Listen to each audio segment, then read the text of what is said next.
Reject any doctrine that makes you think it's okay to live in sin. Reject any encouragement that make you feel it's okay to manage defilement. So when Satan wants to rob a generation, he may allow that generation to be going to church. He may allow that generation to be praying. He may allow that generation to be calling the name of Jesus.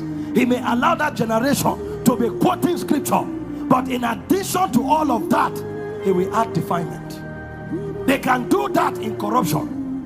So long as they are doing it with defilement, it will be useless. Fight like Paul. Fight to keep your purity. Reject any doctrine that makes you think it's okay to live in sin. Reject any encouragement that make you feel it's okay to manage defilement. Hope you know Satan didn't bother whether Jesus had a mission or not.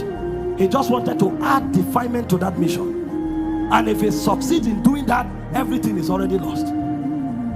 The Bible says, if our gospel be hid, it is hid to them that are lost. 2 Corinthians 4:3. As powerful as the gospel is, Paul calls the gospel the power of God unto salvation. But this power of God unto salvation, the Bible said it is useless to those who are not pure. If our gospel be hid, it is hid to them that are what? Lost, whom the God of this world has blinded. How does he blind them? Ephesians 4:18, through defilement.